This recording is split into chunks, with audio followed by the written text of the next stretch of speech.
The road into the mountains narrowed the higher he went, winding like a snake through the trees. His horse-drawn wagon creaked beneath the weight of his belongings, tools, supplies, and a handful of books. He had left the town far behind, and with each mile the air grew clearer, sharper, touched with the resin scent of pine. To most, the rugged path would feel hostile. To him, it was freedom. For years he had lived crowded among brick walls and the endless chatter of people. Once, he had believed the city would bring him fortune and belonging. Instead, it had left him hollow, betrayed by friends, forgotten by kin, and burdened with a loneliness that no tavern laughter could cure. He was not a man of bitterness, but one who had learned the cost of trust. Solitude had become his refuge, and the mountains, with their untamed silence, promised exactly that. When he first heard about the cabin for sale, he hadn't hesitated. The villagers spoke of it in hushed tones, an old timber lodge, built decades ago by a prospector who vanished without a trace. Some said the man had found gold and never returned. Others swore the mountain itself had swallowed him whole. But to the buyer, those tales mattered little. What he saw was sturdy walls, a roof that kept the rain off, and enough land to live quietly without interference. He had paid in full with what little he owned, and the deed was now folded safely in his coat pocket. The final bend in the trail opened to a clearing, and there it stood. The cabin rose from the earth as though grown from the very trees around. Logs darkened by years of weather, a stone chimney crooked but strong. Wildflowers spilled across the front yard, their colors stubborn against the creeping shadows. A wooden porch sagged slightly under age, but the steps held firm when he tested them. To him, it was perfect, not for its beauty, but for the promise it carried. No neighbors, no demands, no voices but his own. He pushed open the door. Dust motes swirled like tiny spirits in the shafts of light. The air was thick with the scent of old wood, smoke long faded, and something faintly sweet, as if herbs had once been hung to dry within. The single room stretched before him with a fireplace at the far end, a rough-hewn table, and a narrow stair that led to a loft above. Everything bore the marks of abandonment, yet not complete neglect. The hearth had been swept. The shutters had no rot. And on the windowsill he noticed a sprig of fresh greenery laid across the wood, as though someone had left it there recently. He frowned but dismissed it as the last trace of some hunter or traveler passing through. He told himself the cabin belonged to him now, and he meant to make it his sanctuary. He set down his pack, his axe, and his rifle, claiming the space with the simple weight of his presence. Later, he sat on the porch, listening. The mountain breathed around him, wind threading through pine needles, a hawk circling overhead, the rush of a stream somewhere unseen. Unlike the city, where every sound carried urgency, here the silence was alive but not demanding. For the first time in years, his chest loosened. The villagers' words returned to him then, whispered warnings about the cabin. It isn't empty. Some say the mountain keeps a bride there, waiting. He had laughed it off, chalking it up to superstition. But as twilight spread across the peaks and the shadows deepened, a shiver crept along his spine. Still, he brushed the thought away. He had not come here for legends. He had come for solitude. He had come to bury the noise of the past. What he could not know, sitting there in the growing dark, was that the mountain had its own designs. The cabin was not as empty as it seemed, and in its walls lingered a promise older than his pain. Solitude would not be what he found here. For now, though, he leaned back, stretched his weary limbs, and let the mountain night swallow him whole. The first night in the cabin passed uneventfully. He laid his bedroll near the fireplace and fed the hearth with enough logs to keep the chill away. Sleep came heavy after the long journey, and when he awoke, sunlight poured through the cracks in the shutters. For a time, He thought all was as it should be, quiet, simple, his. But then he noticed it. The door, which he had bolted from the inside before lying down, now hung unlatched. A breeze slipped in through the crack, stirring the ashes in the hearth. He frowned, rubbing his temples, convincing himself he must have forgotten to secure it properly. He was weary when he arrived, after all. Yet a small knot tightened in his stomach, a whisper of unease that he quickly pushed aside. The day kept him busy. He hauled water from the stream, chopped wood until his arms burned, and set snares along the tree line for rabbits. Solitude had its demands, but he welcomed them. His muscles remembered the rhythm of honest work, and the sting of sweat in his eyes was far more tolerable than the sting of false company. By dusk, he was content. He lit a lantern, placed it on the table, and sat with a book, the cabin walls glowing warmly in the lamplight. The steady scratch of wind outside was the only sound until the lantern flickered, once, twice, then dimmed to near darkness before flaring bright again. He leaned forward, inspecting the wick. Nothing was wrong, no draft strong enough to cause such a quiver. His brow furrowed, but again he told himself there was a sensible answer. He had lived long enough to know the mind loves to weave ghosts where none exist. He extinguished the lamp and went out to the porch for air. The sky was silver with stars, more than he'd seen in years. The silence of the forest wrapped him, heavy yet strangely comforting. But in the hush, another sound slipped through light, almost delicate. Footsteps. He turned sharply, scanning the clearing. Nothing moved but the sway of the trees. The grass shimmered in moonlight, undisturbed. And yet his ears swore they had heard the tread of a soft footfall on earth. He stood motionless for several minutes, straining. When no other sound followed, he returned inside, though his senses remained alert, prickling like the hairs along his arms. The second oddity came the next morning. When he stepped outside, a small cluster of wildflowers rested on the porch rail.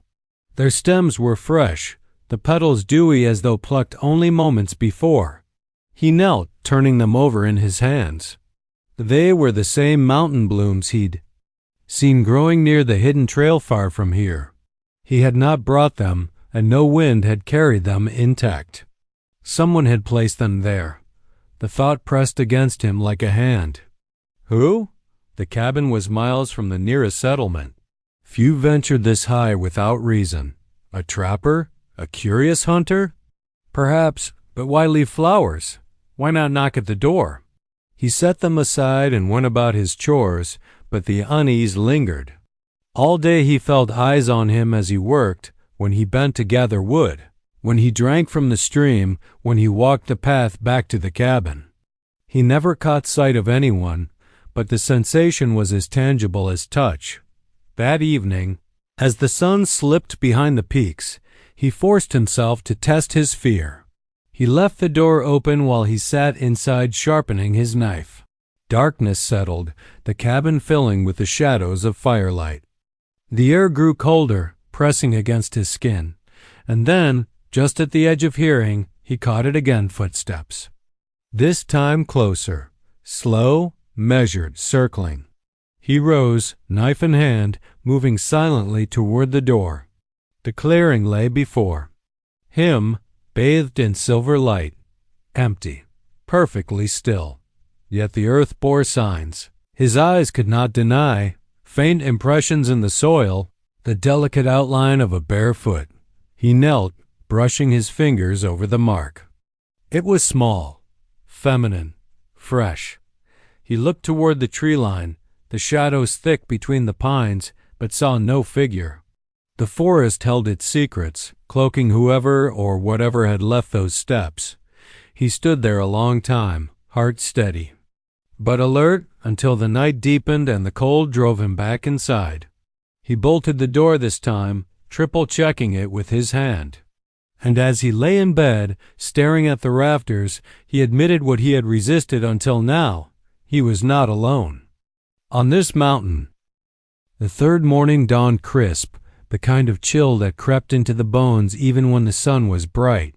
He rose early, intent on gathering more firewood before the day grew warm. The forest greeted him with silence broken only by the chatter of a jay and the distant rush of a hidden stream. The unease of the past 2 nights lingered. Each time he stepped onto the porch, his eyes sought the rail where the flowers had been left. But today there was nothing, only dew clinging to the wood. Still, he felt it again. That quiet weight, the sense of being observed. It was not hostile, but it was persistent. With axe over his shoulder, he went deeper than before into the trees. Pines closed around him, their needles muffling his steps. He marked his trail carefully with notches on the trunks, unwilling to risk losing his way. As he walked, he noticed subtle signs, a broken branch here, flattened grass there, as though someone else had walked the same path not long ago. He followed. The signs led him past the familiar stream and into thicker woods where brambles snagged. His sleeves and the air grew still. It was then he saw it, a faint trail nearly swallowed by undergrowth. It twisted sharply between the trees as though it had been deliberately hidden. He paused, wary, then curiosity tugged harder than caution. He pushed forward. The path narrowed, forcing him to duck beneath low boughs. With every step, the forest grew quieter until even the birds held their tongues. He felt the weight of old earth beneath his boots, a hush that seemed ancient, reverent. The farther he walked, the more certain he became that this was no hunter's track. This was something else. Something intentional. At last, the path opened into a clearing. There, in the heart of the woods, stood a stone altar. It rose waist-high, rough-hewn from granite, its surface etched with weather-worn carvings. Moss crawled along the sides, and wildflowers sprouted from cracks in the stone, but the marks were still visible. He knelt, brushing dirt from the engravings, and his breath caught. The carvings showed figures, women with flowing hair, mountains rising behind them, symbols of rings, fire, and hands joined together. The images spoke of vows, of binding, of some union between man and land. He traced one with his calloused finger, a faint spiral that wound toward the image of a mountain crowned by the sun. A chill skated across his skin, though the clearing was warm. This place was not forgotten. The air smelled faintly of sage, as though fires had burned here not long ago. A circle of stones, blackened at the center, confirmed it. Someone had made offerings here. Not decades ago, but perhaps days. He straightened, scanning the trees. The silence was so complete it rang in his ears. His hand found the knife at his belt, though he could not name what threat he expected. For a long while he stood there, his pulse steady, his thoughts racing. The villagers' warnings returned, whispering, "The mountain keeps a bride there, waiting." He scoffed at the memory, shaking his head. This was no bride's chapel. It was the remnant of some old ritual, perhaps Apache, perhaps older still. He told himself it was nothing more than history carved into stone. And yet, why did the figures look so alive, as though they might step free of the rock at any moment? Why did the mountain itself seem to hold its breath around him? A faint breeze stirred then, carrying with it the unmistakable sound of movement. He spun toward the trees, every muscle tense. The shadows between the trunks deepened, yet he saw nothing. Still, he knew. Someone had been here. Someone might be here still, watching. His throat tightened, not with fear, but with the raw certainty that he had crossed into something sacred. This path was not meant to be stumbled upon lightly. At last, he backed away, careful not to disturb the flowers near the altar. The trail seemed narrower on his return, the trees pressing closer, as though urging him back toward the cabin. When he emerged into familiar woods, relief swept through him. He glanced behind, half expecting to see a figure step from the shadows. None came, yet the image of the carvings burned in his mind, the women, the mountain, the promise etched in stone. He had wanted solitude.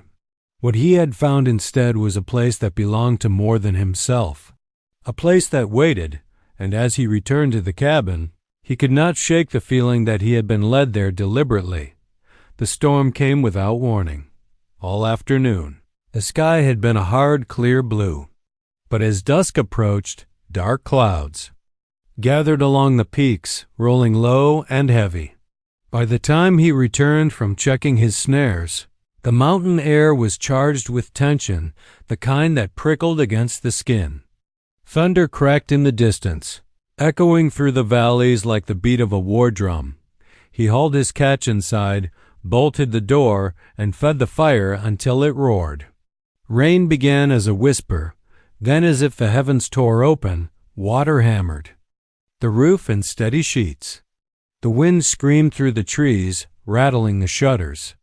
It was a storm that felt alive, angry, purposeful. He sat by the fire sharpening his knife, trying to ignore the sense of unease that had plagued him since discovering the altar. The carvings still lingered in his mind. He told himself storms were nothing new, that mountain weather was always quick to turn. Still, he could not shake the impression that the storm was more than mere weather. Then came the knockdown. It was faint at first, 3 light raps, almost lost beneath the thunder. He froze, the knife paused mid-stroke. No one should have been here. The nearest village was miles away, and no traveler in his right mind would climb into this wilderness on such a night. The knock came again, louder, urgent this time. He rose slowly, every instinct caught between caution and disbelief. He crossed the room, gripped the handle of his knife tighter, and unlatched the door. The wind shoved it open with a violent gust, spraying rain across the threshold, and there she stood, a young woman, drenched from head to toe, her dark hair plastered against her skin, her simple dress clinging like a second layer. But despite the storm's fury, her eyes striking, luminous, met his with startling calm. They were the color of the mountain springs, clear and unshaken. For a heartbeat, neither spoke. He studied her, trying to piece sense from impossibility. She was no villager, her dress was not of town weave, and her presence carried something otherworldly, as though the mountain itself had shaped her. She was barefoot, her feet caked with mud, yet she stood as if the cold rain were nothing at all. At last she spoke. Her voice was soft, but it carried above the storm. "This cabin," she said, tilting her head slightly, "is not yours alone."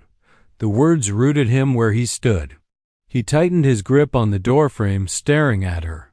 She did not ask for entry, did not beg for shelter, but claimed something far stranger, that she belonged here as much as he did. His instinct was to demand answers, but something in her gaze stilled his tongue. It was not boldness or threat, it was a quiet certainty, as if she simply stated a truth he had yet to understand. "You're soaked," he said finally, his voice rougher than he intended. "Come in before you freeze." She stepped inside without hesitation, moving with the grace of someone unafraid. Her presence seemed to change the air itself. The storm still howled outside, but within the cabin it felt warmer, steadier. Droplets fell from her hair onto the wooden floor, darkening it in small spots. He closed the door behind her, slid the bolt back into place, and watched as she moved nearer the fire. She extended her hands toward the flames, palms open, though her skin showed no shiver of cold. "What's your name?" he asked, still wary, still uncertain whether she was flesh and blood or something else entirely. She turned her head, her gaze catching his, and in the firelight he saw more clearly the wild beauty of her features, untouched by paint or powder, shaped by something older than vanity. "My name," she said slowly, "does not matter yet. But you may call me the mountain's daughter." The fire popped sharply, sending sparks into the air. He blinked, his chest tightening with a mixture of disbelief and something dangerously close to awe. The mountain's daughter? He echoed, his tone edging on mockery. What is that supposed to mean? Her lips curved in the faintest of smiles, though her eyes remained solemn. It means you were not meant to live here alone. And though the wind shrieked outside, though thunder shook the walls, he felt a silence descend between them, heavy and unyielding. In it, he knew one truth with a clarity that unsettled him. This was no lost wanderer. This was the beginning of something he had not sought, but could not escape. The storm raged deep into the night, but inside the cabin, silence settled thick as smoke. He had given her a blanket, though she seemed to need it little, and now she sat by the fire as if she had always belonged there. The flames painted her, features in shifting amber, highlighting the curve of her cheek, the strange calm in her eyes. He busied himself with pointless tasks, setting his rifle against the wall, folding his bedroll, adjusting the logs in the fire. All the while, his thoughts spun. Who was she? How had she survived the storm barefoot and alone? Why did she speak as though the cabin were hers? At last, he could stand the questions no longer. He leaned against the table, arms crossed, his gaze steady on her. You said this cabin isn't mine alone. You'll have to explain what you meant by that. She turned her face toward him, unhurried, as though she had been waiting for the demand. Her voice, when it came, was low and even. The cabin was built long ago, not merely for shelter, but for a purpose. A pact was made between the people of this mountain and the spirit that lives within it. A vow that one day a man would come, who belonged to this place, and with him the daughter chosen by the mountain would bind her fate. His brow furrowed. He pushed off the table, pacing once before facing her again. That sounds like nothing more than superstition. A fireside story to keep children quiet. Is that what you think? She asked softly, though her eyes never left him. That the earth beneath your feet is only dirt? That the mountain you walk upon has no will of its own? He swallowed. Her words struck oddly deep, as though they carried more weight than sound. Alone. He thought of the altar he had found in the woods, the carvings etched into stone, the feeling of being led there by unseen hands. He thought of the flowers on the porch, the footsteps in the soil. Coincidence, he had told himself then. Yet looking at her now, he wasn't sure. And you, he said slowly, you claim to be this. Daughter of the mountain? Her lips curved into something almost like a smile, though sorrow lingered beneath it. I am not claiming, stranger. I am bound. From the day I drew my first breath, the mountain claimed me. My people called me its bride, for it is through me the pact endures. He let out a short, incredulous laugh, though there was no humor in it. A bride to a mountain, that's madness. Madness? Her gaze sharpened, like steel beneath water.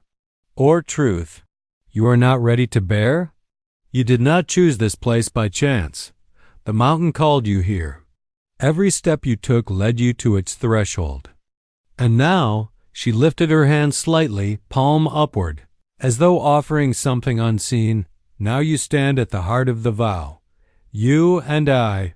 He stared at her hand, then back at her face. A storm of denial warred with something else. In him something older, something that felt frighteningly like recognition. He had sought solitude, yet from the moment he set foot in this cabin, solitude had eluded him. Instead, there had been signs, whispers, the sense of eyes always upon him. Still, he clung to resistance. I came here because I was done with people. Done with lies, with binding ties. I didn't come here to be anyone's husband, least of all to a stranger who speaks in riddles. Her expression did not falter. She simply leaned closer to the fire, letting its glow wash over her. You may fight the truth, but you cannot unmake it. You are here, and I am here. The vow has been waiting. The mountain will not release you." Now, for a long time, neither spoke. The storm outside softened to a steady rain, drumming lightly against the roof. He rubbed the back of his neck, unsettled by the conviction in her words, the certainty that no protest could shake Dot. Finally, he muttered, "Even if I believed you, what exactly does this pact demand of me?" Her eyes softened, though they held him fast, a tether he could not cut. "That you remain," she whispered, "that you take me not as a burden, but as your own. Together, we keep the mountain alive. Alone, it will wither. Alone, so will you." Her words sank into the stillness, heavy with promise, heavy with threat. He wanted to laugh, to argue, to tell her she was wrong. But deep within, some buried part of him stirred an echo of belonging he had never known in the world he had fled. He turned away then, unsettled, staring into the flames as though they might burn away the weight pressing upon him. He had come for solitude, and instead found himself shackled by a vow older than his birth. And in the quiet, he realized she had not asked. She had declared. The mountain had already claimed him. The next morning dawned gray, the storm clouds lingering low across the peaks. The rain had eased to a drizzle, but the mountain still groaned beneath its weight, water rushing through every gully and ravine. He rose early, uneasy from a night of broken sleep. The woman, this so-called daughter of the mountain, was already awake, seated by the hearth as though she had never moved from it. Her hair, now dry, fell in loose waves across her shoulders. She had no blanket about her, yet she looked untouched by the night's chill. He cleared his throat, trying to shake off the disquiet. "You should return to your people," he said, his tone flat. "Wherever it is you came from." Her gaze lifted to his, calm as still water. "This is where my people placed me. This is where I remain." He turned away, irritated by her certainty. He busied himself with chopping wood outside, each strike of the axe punctuated by his frustration. The echo rang sharp against the wet trees. What was he to do with her? He had not come here to play host to a stranger, least of all one who claimed him as though he were part of some prophecy. The villagers' warnings gnawed at him. They had whispered about the cabin, about a bride hidden by the mountain. He had dismissed it then as folklore. But she was here, real, flesh and blood. And yet, not entirely. He remembered how the storm had raged around her, yet she had stood, unharmed, how she had spoken of the pact with such unshakable conviction, how the firelight had seemed to lean toward her as though recognizing something he could not doubt by midday. The unease had sharpened into suspicion when he returned to the cabin. He found the table cleared, the floor swept, as though someone had tended to it in his absence. She stood at the window, watching the mist curl between the trees. "You've made yourself quite at home," he said dryly. "This is my home," she answered without turning. "And now yours too." His jaw tightened. "I bought this cabin. With my own coin. I own it. Whatever pact you believe in doesn't change that." Finally, she turned, her eyes catching the dull light. "Do you truly think a piece of paper gives you claim over the mountain? Over me?" Her words stung, not for their sharpness but for their truth. The deed in his pocket suddenly felt thin, powerless against the weight of her presence. "I didn't come here to be bound to anyone," he muttered, setting down the armful of logs with more force than necessary. "Not to a village, not to a woman, not to some spirit of the earth. I came here to be left alone." Her face softened then, almost tender, though sorrow shadowed it. "And yet, the mountain did not bring you here to be alone. Do you not? Wonder why your path led only here? Why your footsteps found the altar? Why you are alive at all, when so many before you were not chosen?" His stomach nodded. He hated the way her words burrowed beneath his defenses, planting seeds of doubt. That night, he resolved to keep watch. He stoked the fire high and sat with his rifle close at hand. If she was truly human, she would tire, sleep, reveal herself as flesh and blood. If she was something else, then perhaps the night would betray her. But hours passed, and she never slept. She sat by the flames, silent, her gaze distant as though she listened to something far beyond his hearing. When he dozed, he woke to find her still there, unchanged, her face serene. The mountain itself seemed to press harder against his denial. Dreams haunted him, dreams of the altar, of hands joined across stone, of vows spoken in languages he did not know yet somehow understood. He woke each time with his heart racing, her eyes the first thing he saw when the world returned. By the third day, his resistance had hardened into a wall. He worked longer hours, hunting and chopping until his muscles ached, hoping exhaustion would silence the questions. Yet no matter where he turned, she was there quiet, unshaken, watching him not with demand, but with patience. It unnerved him more than if she had pressed. For patience meant she knew something he did not, that no matter how fiercely he resisted, the mountain's claim was already upon him, and in the deepest part of his mind, though he would not yet admit it, he feared she might be right. The weather cleared on the fourth day, but the mountain was restless. The air carried a sharpness, a watchfulness, as though the land itself had eyes. He rose early, determined to shake the unease clinging to him. Work, he told himself, steady. Hands, steady heart. That was the way to keep doubts at bay. With rifle slung across his back, he trekked down to the river. Snowmelt had swelled it to a roaring current, frothing white as it tumbled over rocks. He crouched on the bank, scanning for trout. The water gleamed with silver flashes, but something else caught his eye. A tree, half uprooted by the storm, leaned precariously above him on the ridge. Its roots clung desperately to the loosened soil, but with every groan of wind, it shifted further. Instinct prickled. He rose just as the ground gave way. The tree toppled, crashing toward him. He leapt aside, the trunk slamming down where he'd stood only seconds before, the force sending rocks tumbling into the river. His heart thundered, his breath ragged. For a moment, he stared at the wreckage, shaken. The mountain had nearly crushed him. He climbed back toward the cabin, nerves frayed, but unease turned to dread when he saw movement on the trail ahead. Wolves, 3 of them, lean and gray, their eyes glinting with hunger. They stood between him and safety, their paws silent on the earth. He raised his rifle, but before he could aim, the largest lunged.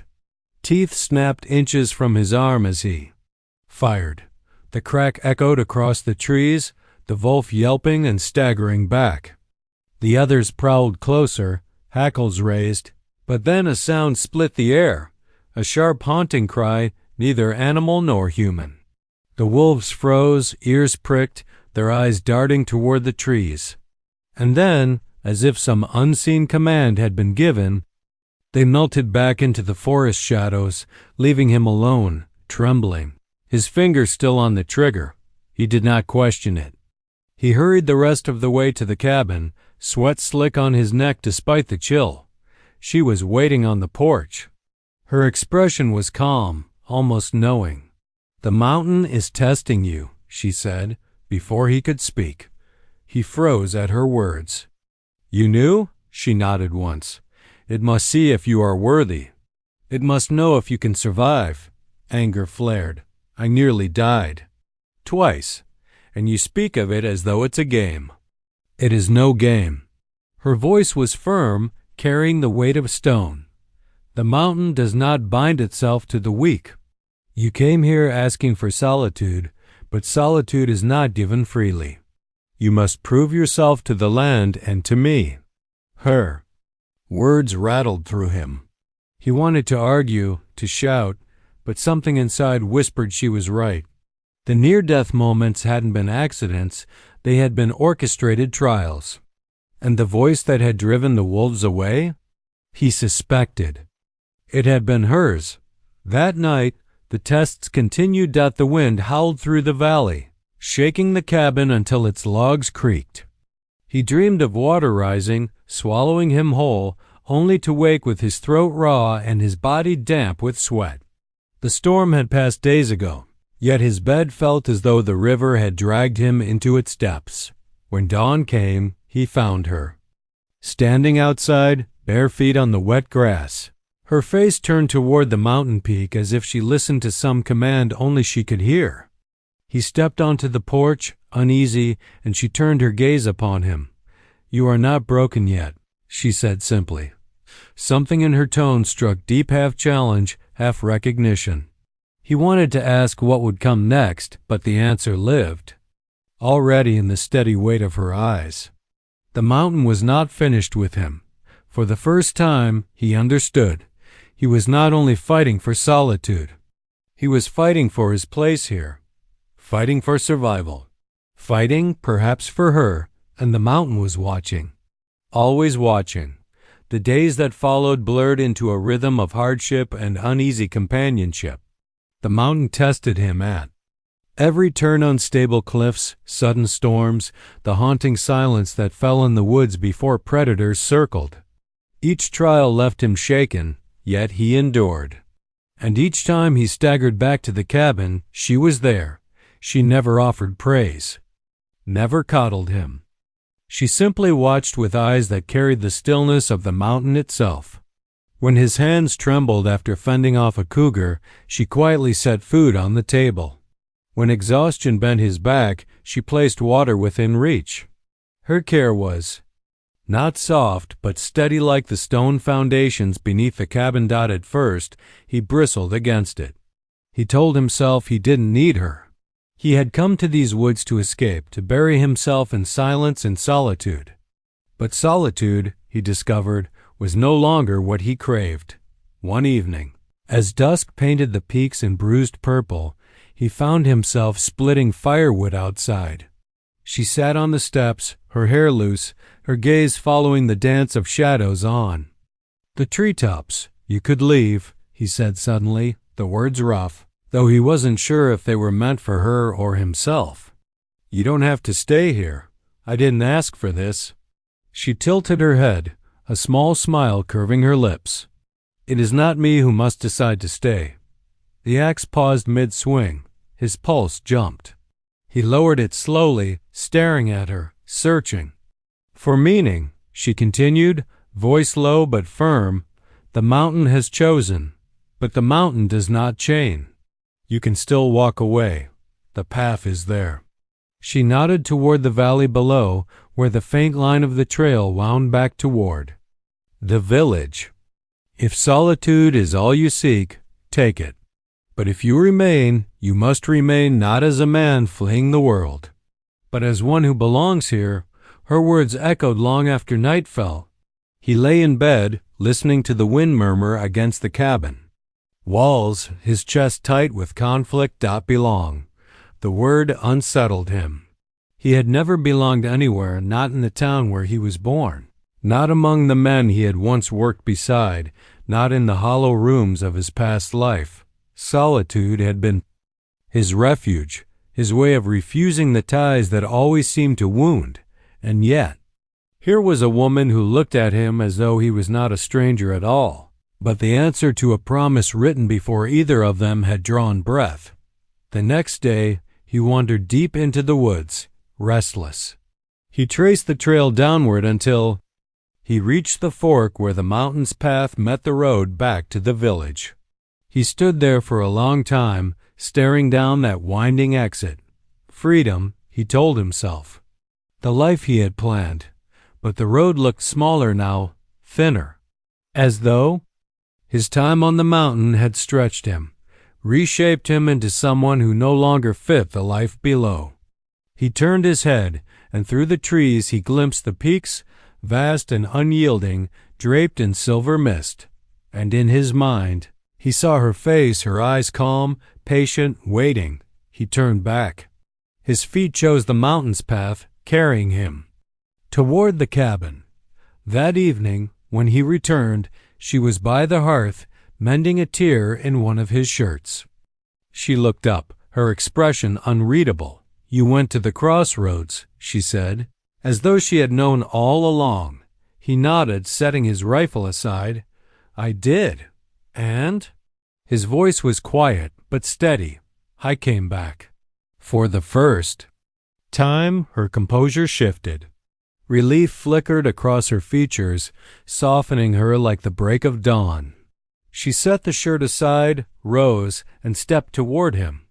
"The mountain will not be gentle," she said, "but you have chosen. And now, so, begins the binding." He didn't fully understand what she meant, not yet.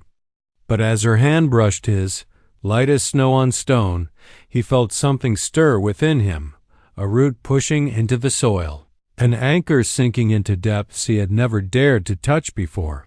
He had chosen to stay, and staying meant surrender.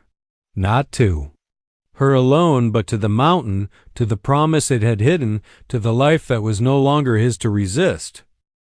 The morning dawned strangely still. No wind whispered through the pines. No bird broke the silence. Even the river, usually roaring with ceaseless energy, seemed muted, as if the whole mountain was holding its breath. He woke uneasy, his body heavy, his dreams still clinging like cobwebs. In them, he had stood upon the stone altar once more, the same place where he first saw her, but this time, the mountain itself had seemed alive beneath his feet, its heartbeat echoing through his bones. When he stepped outside, she was already waiting. Barefoot, her white dress catching the early light, her dark hair braided with sprigs of pine. She looked less like a woman and more like part of the mountain itself, a living symbol of its will. "It is time," she said simply. He frowned, heart quickening. "Time for what?" "The binding. The mountain has tested you. You endured. You chose to stay. Now you must seal what has been waiting since before you were born." Her words landed like stones. He wanted to ask 100 questions, to demand answers she had always withheld. But her eyes held him calm, unflinching. With the weight of inevitability, she led him along the trail, her pace steady, her steps certain. He followed, though each stride felt heavier than the last. The path wound higher into a part of the forest he hadn't explored before. Ancient trees rose around them, their trunks gnarled and thick as towers. Moss draped from their limbs like banners. The air grew colder, sharper, filled with a strange hum, as though unseen voices vibrated through the roots and stone. At last, they emerged into a clearing. At its center stood the altar, the same slab of stone where he had first glimpsed her on the stormy night of his arrival. But now it seemed changed. Carvings shimmered faintly on its surface, glowing with lines of light that pulsed like veins. His breath caught. She turned to him, her expression solemn. "This is where the promise was made long ago. This is where it must be renewed." His voice was rough.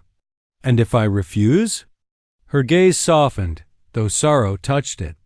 "Then you will leave the mountain. You will return to the world below. But you will never find peace there. The mountain claims what it chooses. To deny it is to spend your life haunted." The silence pressed around him. For a long moment he stood, fists clenched, heart thundering. He had always hated bonds, hated being tied down. But what he felt now wasn't chains. It was something larger, something that called to the hollow places inside him, the loneliness, the restless searching, the endless running. "I stayed," he said at last, voice quiet but certain. "So what must I do?"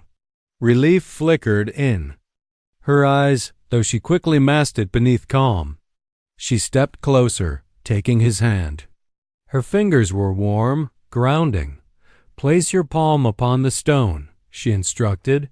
He hesitated, then obeyed. The instant his hand touched the altar, heat surged through him, not burning, but alive. The carvings flared brighter, spilling light into the clearing. He gasped as images filled his mind, faces of those who had come before, men and women who had stood here, bound by the same vow. He felt their lives, their struggles, their endurance woven into the mountain's memory. And then her hand pressed against his, joining him on the stone, their fingers intertwined. The light surged higher, wrapping them both in a halo that shimmered. Like fire and snow. She spoke words in a tongue he did not know, yet somehow understood. An ancient vow, older than villages, older than names. Her voice was strong, carrying through the clearing like a song. When she finished, silence fell again, but it was no longer empty. The air vibrated, alive with unseen presence. The mountain had accepted. He pulled his hand back slowly, his chest rising and falling with uneven breaths. So, it's done? She nodded. It is done. From this day forward, you are not merely a man with a cabin. You are bound to me and to the mountain. Your life is no longer your own, it is ours. The words should have unsettled him. But instead, a strange calm washed over him, a sense of belonging he had never known. The hollow inside him was no longer hollow. As the last rays of light faded from the altar, he looked at her not as a stranger, not even as a guest in his solitude, but as something inevitable, something his soul had been walking toward all along. And for the first time since coming to the mountain, he was not afraid. The days after the ritual carried a different weight. He woke each morning to the hush of the forest, but now the silence was not empty, it was full, layered with a presence that lingered beneath every breath of wind, every rustle of branch. The mountain was no longer background. It was alive, listening, and somehow it listened through him. At first, he searched himself for change. Was he different now that the vow was sealed? His hands were the same, rough from labor. His body still ached after chopping wood, but something had shifted beneath the surface. He felt it when he stepped outside, a stillness, a steadiness that had not been his before. Where once he had walked these woods as a trespasser, now he felt each root, each stone, each tree acknowledging him as if he had been written into their story. And always, she was there. She moved through the cabin and the forest as though both were hers, yet now he no longer bristled at it. Instead, he watched her with a quiet awe. The way her hands brushed the herbs she gathered, her fingers lingering as though greeting old friends. The way her eyes lifted to the peaks at dusk, soft with reverence. The way her laughter, rare and sudden, seemed to awaken the very air around them. He realized, slowly, that he no longer thought of her as a stranger intruding on his solitude. She was solitude, redefined, no longer isolation, but a bond woven between two souls and the mountain that held them. One night, as the fire burned low, he finally asked the question that had lingered since the first moment he saw her. Were you waiting for me? She was quiet a long time. Her gaze rested on the flames, her face lit with shifting gold. Then she nodded. Not for you alone. For the one who would not run when the mountain called. For the one who would choose to stay, even when the path out lay open. His chest tightened. And if I had left? Her eyes lifted to his, and there was no anger in them, only sorrow. Then I would have remained as I always have, until another came. Until the mountain tried again. He exhaled, a weight pressing against his ribs. In her answer, he understood the depth of her loneliness, the endless years of waiting, bound by promise, by duty, by faith that someone would come.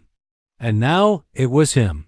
He had been chosen, but he had also chosen back. The realization was not a burden. It was a gift. He reached for her hand, rough calluses against her soft skin. She did not pull away. Instead, her fingers tightened around his, warm, certain. I will not leave, he said quietly. Not now. Not ever. Her eyes shimmered. and for the first time, the unshakable calm she always carried broke. Relief, deep and aching, softened her face. She leaned into him, resting her head against his shoulder. He held her, not as a guest in his cabin, not as a phantom of legend, but as the woman who had become the core of his new life. The mountain bore witness. Seasons turned. Summer greened the valley, autumn painted the ridges in fire, winter pressed its icy hand over the peaks, and spring returned with its wild blossoms. Through it all, they endured together. He hunted, chopped, built, and tended. She guided, taught, and healed.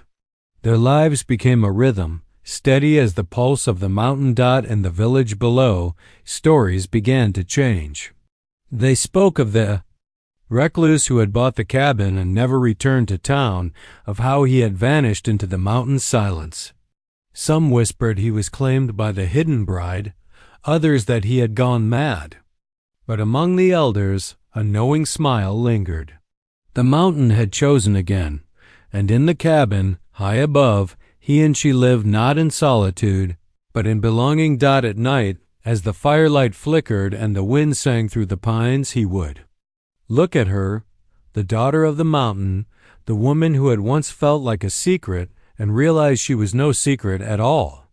She was the truth he had been running from his entire life. Bound not by chains, but by choice, by love, by destiny, he no longer feared the weight of forever. For forever was no longer empty. It was her. It was them. And the mountain eternal. And unyielding, sealed their bond in stone and silence, carrying their vow into the ages.